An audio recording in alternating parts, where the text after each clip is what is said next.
This is the Greg Bedard Patriots Podcast with Nick Caddles.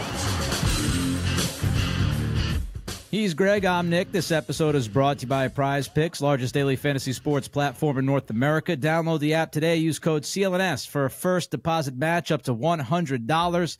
And also take the guesswork out of buying NBA or NFL tickets with Game Time. Download the Game Time app, create an account, use code CLNS for $20 off your first purchase. Last-minute tickets, lowest price guaranteed. Greg, I made my first voyage out to Gillette Stadium this camp season. Checked out the final day of mandatory minicamp. I thank you publicly, as I thanked you privately, for getting me out there. Although there was a little bit of an issue at the gate, I got through. Everything was okay. So let's just start here because we just got home, frankly, from this minicamp practice. And the first thing that jumped out at me was Drake Maye talking to the media before practice began.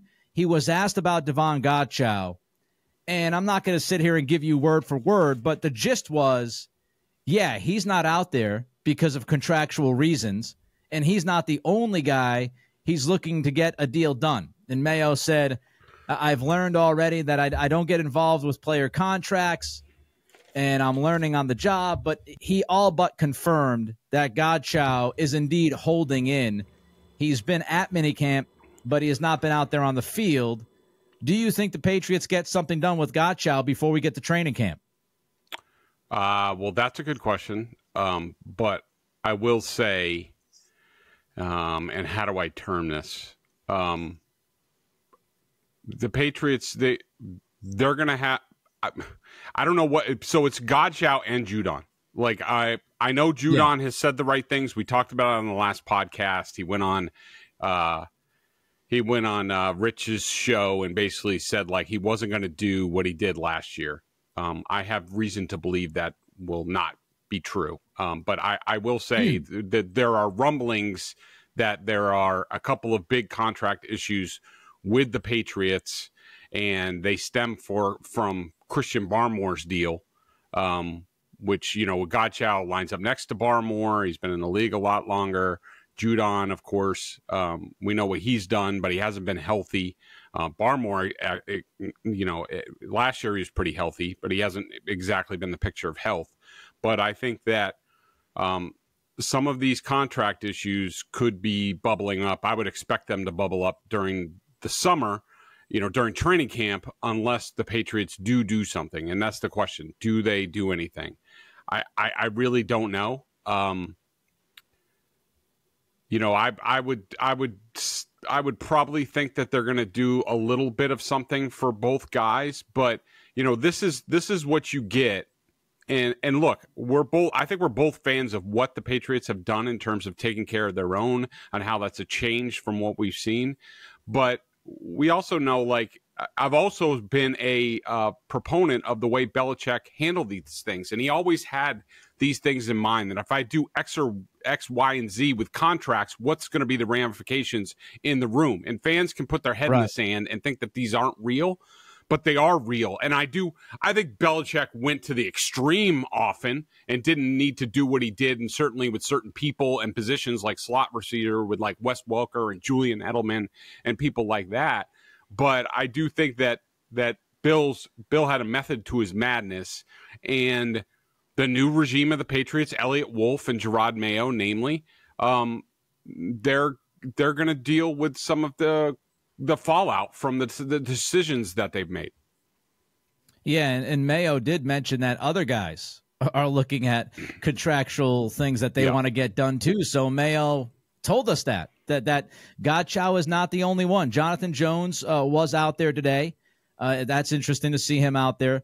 But yeah, we're going to keep an eye on a lot of these things. And this goes back to Greg talking about this years ago, that when you sign somebody, guys in the locker room, they know how much money everybody makes, and they take notes. And as soon as Barmore got that deal done, Matthew Judon, who has been a steady presence, an impact player when he's been on the field, looked at it and said, oh, okay, so this is the final year of my deal. I'm on the books for, I think it's like $6.5 million or whatever he's getting. and he wants to be adjusted. So we'll see how they put this together. One other thing that Mayo said before we get to the actual practice, he was asked about the offensive line.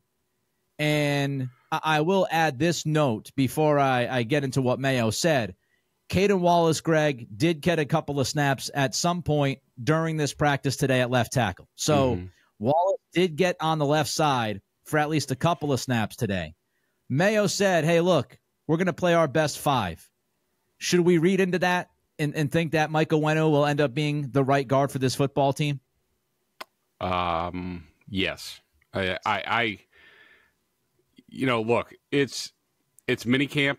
I mean, there's so many caveats that we throw out this time of year, but we have to. It's minicamp. There aren't pads. But from what I saw today, especially during team when it was Caden Wallace at right tackle and Mike Owenu at right guard, and this is just 2 days after we saw a sprinkling of that alignment. This was no, let's take a longer look at this. And I got to say, probably my biggest takeaway from this offseason with the Patriots is that I am now officially worried about the offensive line and what they're doing, where they're going, the fallout from that. I went from the offseason of, okay, well, they have David Andrews, Sidney So's a good player. Left tackle we don't know about, but right guard, you should be able to figure out right guard, and they drafted Layden Robinson and but Big Mike will be there at right tackle. And as long as you're good at right tackle, you could figure out the left side and you could find somebody to play guard. It's not a 5-alarm fire. But to spend almost all of mandatory minicamp with Caden Wallace at right tackle with very few looks at left tackle, to me, signifies that he is going to be a right tackle. And, sort of what we talked about in the last pod, that, he's a 3rd-round pick. They're going to want to play him. And, the fallout from that, I'm worried about it. I also think there's an offshoot of, Mike Owenu, to my eyes, my layman's eyes, I don't think that he reported in great shape. When he talked about in the offseason that he was going to train for right tackle, I figured we'd see a slimmed down version of Big Mike. Slightly. I'm not expecting him to, lose 50 pounds, and he's never been a small guy.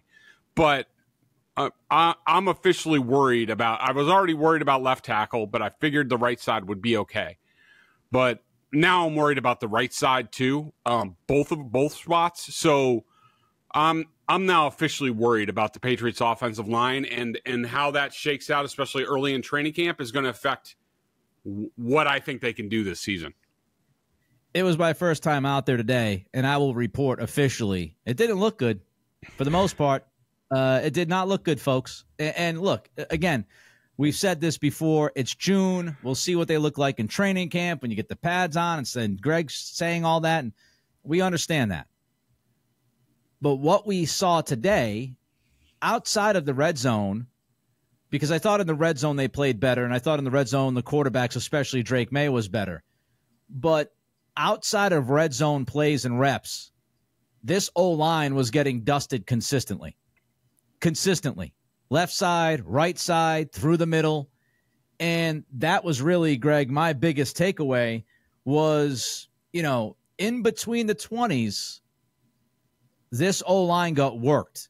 And they have some work to do up front. So we'll see if they can put that together. Let's move on to something else.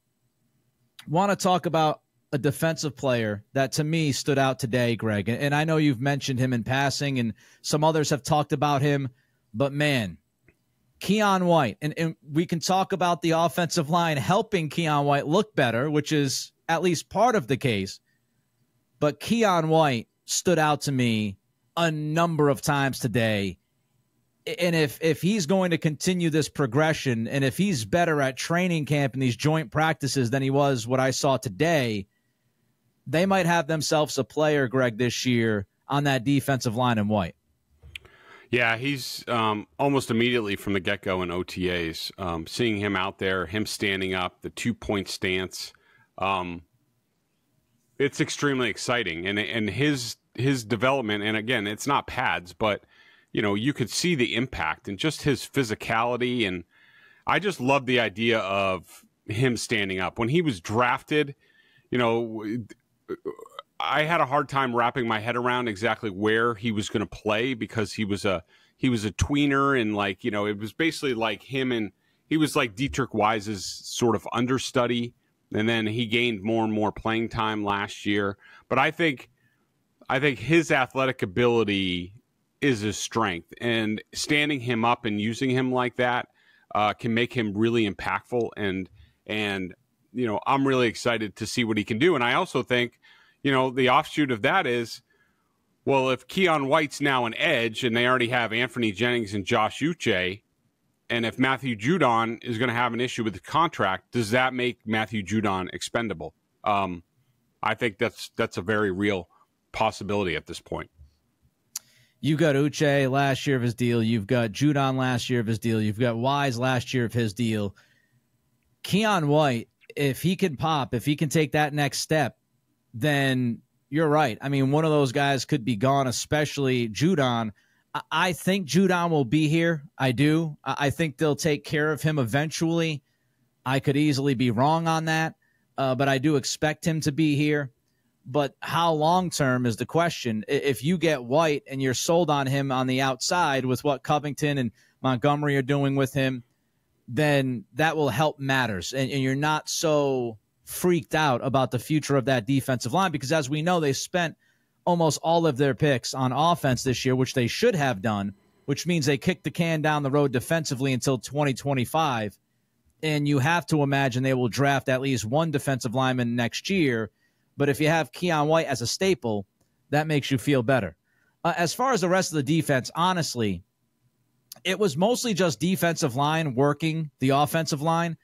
I was excited to see Keon White. I will tell you, Caden Wallace was probably not excited to see Keon White, judging by how things went for him. But defensively, it's defensive line, it's pressure. Alex Austin did have a nice pass breakup. That's somebody to keep an eye on. Isaiah Bolden looked pretty decent. So I continue to look at those young outside corners. But let's look at the offense. Drake Maye. What'd you think of him today? Well, I had an appointment this morning, so I didn't see the first half of practice, and I'll just my general impression for, the last, 3 or 4 2 team periods, but it's split up. I thought that this practice in general, and talking to some of the other guys who were there, had sort of a last day of school vibe. It was competitive, but fun, and not overly it was sort of a glorified jog through to me. From what I saw, I liked what I saw out of May again. I think that he's been throughout, especially late in this set of offseason practices. He's been really good in the red zone, and and even today in team. Normally it's been 7-on-7, but today in team, he had 2 touchdowns to Kayshon Boutte and another one to Jalen Polk to finish. It was a controversial touchdown in the right corner of the end zone. Against number 47, who was Mikey Victor, who I've never heard of. He got victimized a lot by Drake Maye. And I will say, driving back from practice on the way home, I was thinking about Maye in the red zone. And to me, and it was similar to what we talked about in the last pod, in the last practice, his timing is really good. And he gets the ball out in perfect timing. And I think that confinement on that Drake knows in the red zone, he only has a finite amount of time. Basically it has to be thrown on time. And I'm sure he's been taught that look, when we're in the red zone, 1, 2, 3, boom, it's got to be out. One way or the other, you got to make a read and trust it. And I think that's helping him stay more together, more focused, all the footwork and all the mechanics working in conjunction, where I think when you're dealing with a full field situation, I think that's when he gets a little undisciplined, and sometimes it works and sometimes it doesn't.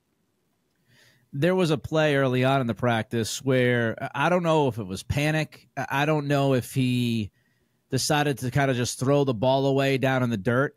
But there was one snap where things just looked funky, and he looked unsure of himself. For the most part, though, I thought it was a tough day for the quarterbacks, mostly because of that pressure, mostly because of the offensive line. There were a couple of bad snaps. Drake had a low snap early on in the 11-on-11s that kind of threw off his rhythm on one play. So I look at the offensive line as really the biggest issue as to why these quarterbacks are not necessarily crushing practice. But I would agree with you. Red zone is where Drake Maye played his best today, and he made at least 2 or 3 really nice throws. The Jalen Polk throw to end the practice was a nice throw. I thought the second one to Booty especially was a good throw. The first one was more of a contested catch by Booty, but I thought Maye stepped up in the red zone, and that was good to see. Prize Picks is America's #1 fantasy sports app with more than 5 million members. It is the most fun and exciting way to get in on the action while you watch your favorite sports and players. Just pick more or less on 2 or more player stats for a shot to win up to 100 times your cash. With Prize Picks, you could turn $10 into $1,000 in a single game watching your favorite sports this summer. You can make a Prize Picks lineup in as little as 60 seconds. Seriously, I did it before. I was like, do. I did some on the golf recently. That was fun, watching along. You just need to pick more or less on 2 to 6 player stat projections, and you're locked in. If you're looking for promotions, Prize Picks has got you covered every week, from lowering select player stat predictions on Tuesdays, which increases your chances of getting a win, to getting your entry fees back if you have a losing lineup on Friday. This week on Prize Picks, I'm really into the hockey, and the NBA is kind of a snooze. Go Celtics. Can't wait to watch you guys against Kyrie. This week on Prize Picks, I'm looking at the hockey board, selecting Gustav Forsling over 1.5 shots on goal. Sam Bennett, hated in Boston, over 4 hits. Alexander Barkov, over 0.5 assists. That's easy. That's like taking money from a baby. And Chris Kreider, over 2.5 shots on goal. Download the app today and use code CLNS for a first match deposit up to $100. Pick more, pick less. It's that easy. Overall, Greg, quarterbacks, Maye and Brissett got about 98% of the snaps. We saw Bailey Zappi for maybe a couple snaps, 11-on-11s. Maybe he got one series, one set of 4 downs or so. Joe Milton, MIA. He was on the field. He was there. He took part in warm-ups and drills. But this was a heavy, heavy Drake Maye, Jacoby Brissett day, which again would lead me to believe that the third quarterback, it's been established. That's Bailey Zappi. This is Brissett versus Maye as we get to training camp. Yeah, I would say that's true. I think it's only, after what we've seen, I think it's only a matter of time before the Patriots part ways with Bailey Zappi in any number of ways. It'll probably just to be a clean release. I don't think this is a guy who the Patriots cut and nobody picked up at the end of training camp last year. And I do think the Patriots will be on the lookout for a veteran type, probably somebody who has been in this system before, been with Alex Van Pelt, that there's a comfort level, whether it's Green Bay or Cleveland or, that sort of thing, to bring in at some point and probably be on the practice squad as sort of, a guy who is around and could be needed down the line. But yeah, I think you're right. I think it's, and I don't think it's,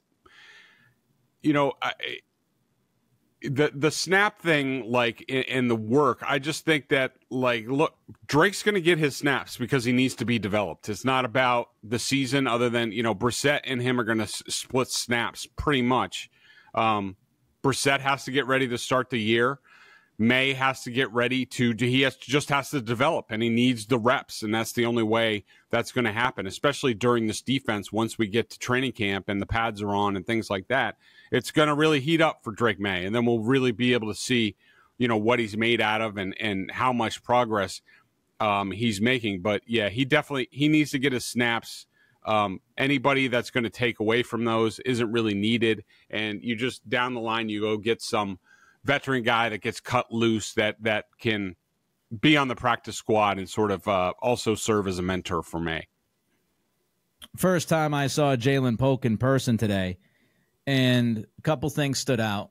Me and my buddy Jim Louth, 98.5, we were watching the drills, and Jim pointed out to me that Polk has this kind of weird thing where his legs and hips are moving, but his top half is kind of in the same spot. So it's misleading to like tacklers. They were doing that, the whole kind of juke drill a little bit there. And, yep. And it's just, I think he has athleticism that you don't really see. He plays faster than you would think. That's the first thing. Second thing is that final catch. I know it's minicamp, okay? I understand it. But that last catch to end minicamp, and just to kind of paint the picture for people, it was the final down. Everybody knew it was the final down. Defense, offense, red zone area. How are you going to end minicamp? Drake Maye is in there, and Maye throws pretty much a fade to the corner of the end zone, and Polk dives for it, and pretty much, parallel to the ground, somehow gets his mitts on it, Greg, and catches the football. They first called it out of bounds, incomplete. The first ref had it incomplete. The other refs got with that ref. They had the old minicamp referee huddle, and the offensive players really wanted the touchdown, and they called it a touchdown. Jalen Polk afterwards said, I knew I got both feet in. He said, there's no doubt I had both feet in. That was a catch. I knew it the entire time. So the offense explodes. The defense is left giving push-ups because they gave up the touchdown to end minicamp. But I just thought Jalen Polk, I know you've talked a lot about him. My first time seeing him, in person, I've seen him for Washington. I like him a lot. I might like him even more after today. I think Patriots fans are going to be pretty happy with Jalen Polk. Yeah, and I will say on that final touchdown, which, was a beauty timing, like perfect arc from Drake Maye to him. Yep. My view of it was that I thought his back landed first and partially out of bounds, and then the feet came down. But like you said, the officials huddled. They said touchdown. Yeah, I love Jalen Polk. I mean, I do. And today was another example of like every day I get excited to watch him, and I see something different. He's just a baller. Like, he just knows how to play. I don't know what you thought about my comparison to like to Jacoby Myers, that he's sort of like a thinner, more fluid sort of Jacoby Myers, but like that's the baseline. I just think he's better than Jacoby Myers. He's a little bit smaller, not quite as thick, but a lot more looser in the hips. I think you're spot on. I think he is better on the field than his time, speed, or anything like that. I think he's going to be really, really good. He also caught a touchdown from Jacoby Brissett a little bit earlier in the practice in the red zone. So he finished with 2 touchdowns today. He had 2 touchdowns on Monday. Strong minicamp for Jalen Polk, which is nice. Also a strong day. You mentioned him a little bit earlier. He might be somewhat of a forgotten guy on this team.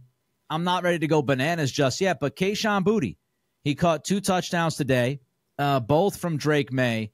One of them was heavily contested, and he just pretty much wrestled it away from the defensive back and got both feet down, according to the ref in the end zone. He made another catch. It was a fade from Maye, corner of the end zone. Great throw by Maye, just layered it right over the top of the DB. But Kayshon Boutte, what have you seen from him, Greg, so far? Yeah, I thought he had a really good spring, and I thought he was better than he was a year ago. There was a little bit of hype for him, which I didn't think really matched up. And, he had to play early because of injuries, and then he sort of disappeared for a very long time. Of course, that was under the former regime, so we don't exactly know what was going on. And, but the question with him has always been, ever since he's been drafted, and now with the gambling thing sort of hanging over his head, the investigation and being implicated in that, is him off the field and him as a professional. I know sort of at the midpoint last year, I got good reports on, how he was conducting himself behind the scenes. I haven't heard much since, but with Boutte, you just wonder, if he's going to be available, what's going to be the pecking order, when is Bourne coming back? I mean, because they have a lot of guys for probably not a lot of spots, but if he continues to show this, even if he gets suspended or whatnot, perhaps they keep a roster spot on him, because I do think I do think he's shown well since he's gotten here. The Celtics are in the NBA Finals, and I can tell you, Nick is very excited.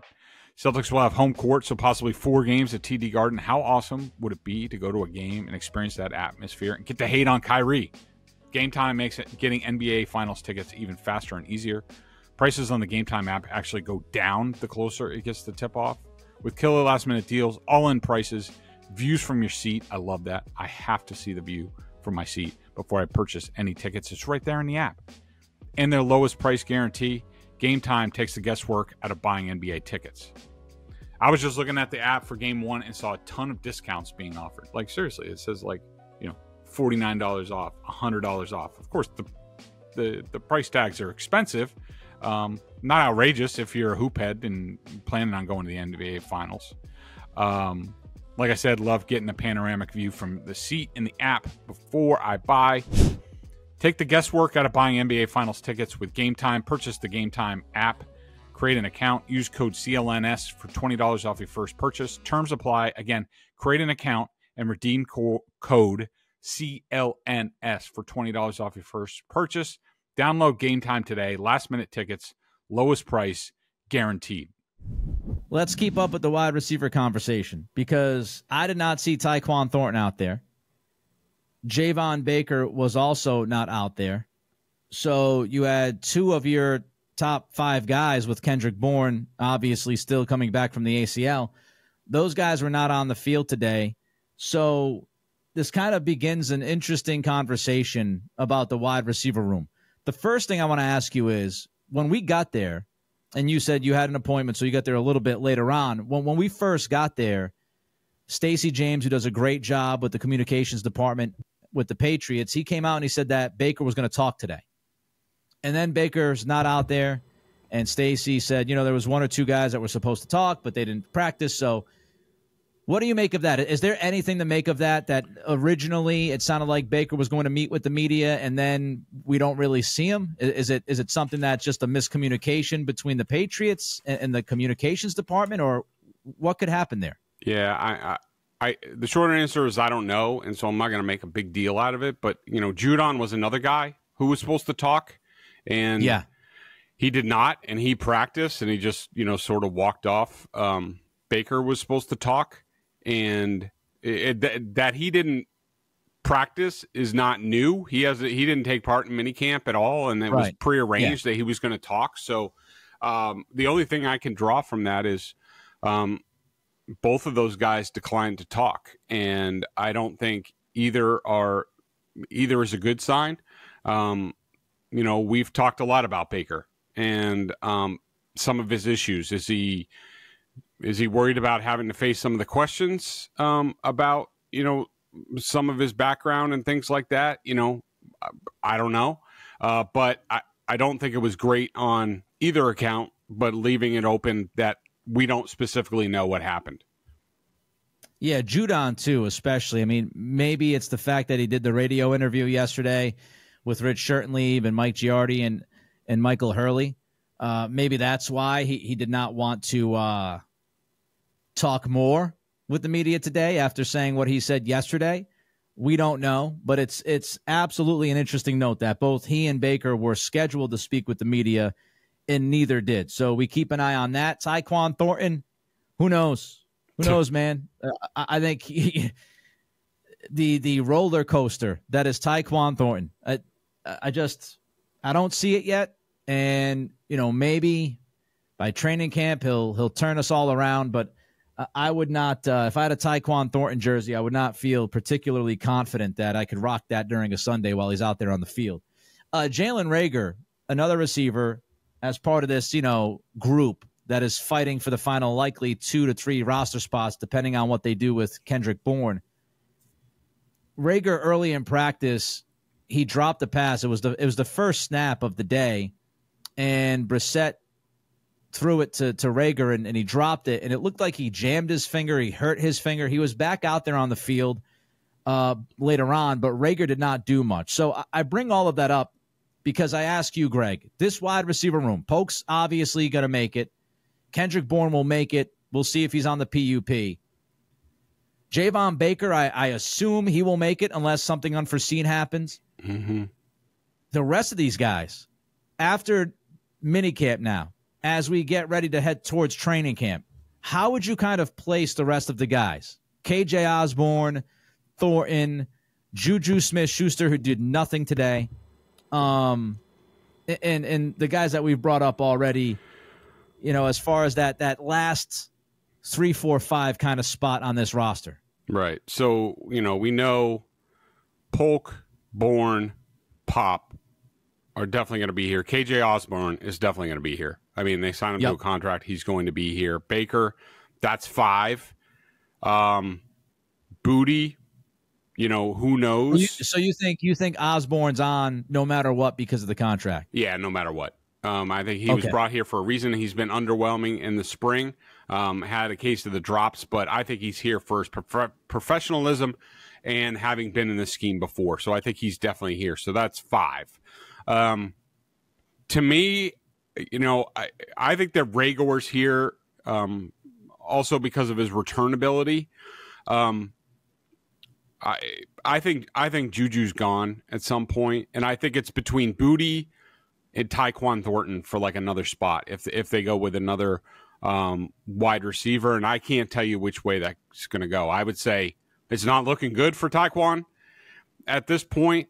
Along with him not being able to go today again, and that drop that I talked about in the first play of team on Monday in traffic.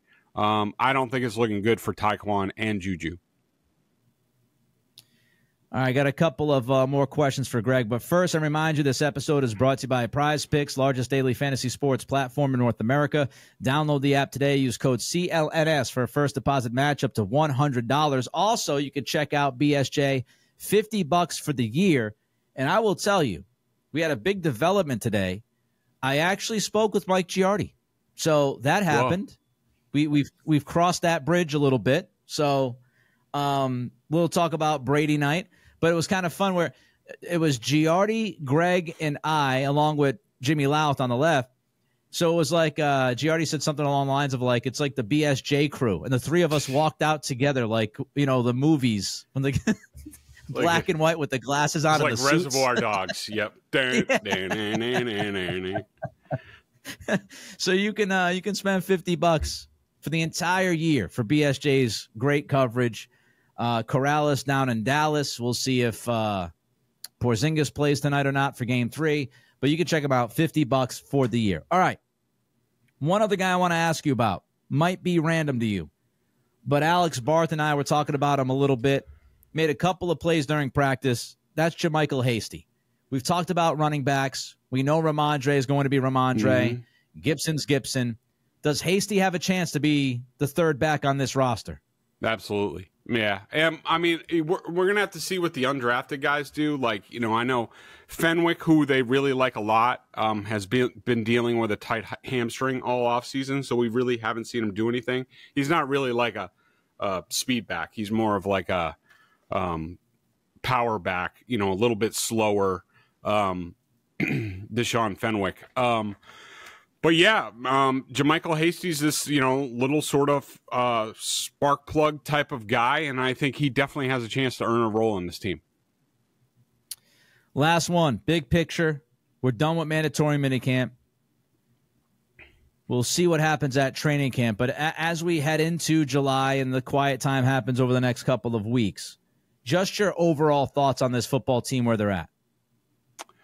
My overall comment is I feel worse about this team after what I've seen this offseason. I'm sorry. All right, great. Everybody have a good weekend. Yeah, we're out of here. And it all has to do with the offensive line. I mean, I like what I've seen out of the receivers. I like what I've seen out of the running backs. I like what I've seen out of the quarterbacks. I like what I've seen out of the defense. But the offensive line has been a train wreck in this training camp. I mean, not training camp, mini camp, sorry. And again, there's a lot of prefaces to this. Like, we haven't seen, it's been a long time since I've seen these guys, this style of offense, West Coast, Van Pelt, McCarthy type of thing, McAdoo. it's been a long time, so I'm removed on how they do things. As far as like, are they just using this to test things and then, you know, they'll settle down for training camp? That could be the case, but I was more hopeful of seeing like a little bit more regimented, like, you know, a core four and Caden Wallace at left tackle, City So and Mafi at left guard, David Anders and Jake Anders, who's been hurt, at center, right guard. You know, maybe it's also Mafi, but you know, Nick Leverett and Layden Robinson. Right tackle, Michael Wenu, Calvin Anderson, Verdarian Lowe. Like I thought it didn't seem that difficult to me to sort of stack guys. Here we go. This is what we're going to do. Here's the plan. And then to end with mandatory minicamp with Caden Wallace at right tackle and Michael Wenu at right guard, along with what's going on at left tackle. I mean, I'm puzzled by it. I'm disturbed. I'm worried.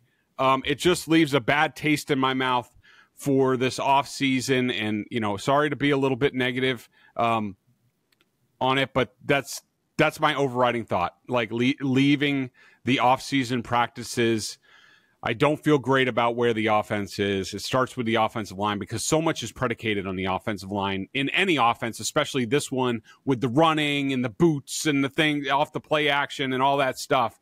And if the offensive line is effing things up, which at one point today, by the way, mind you, I saw Michael Wenu and Caden Wallace run into each other at one point.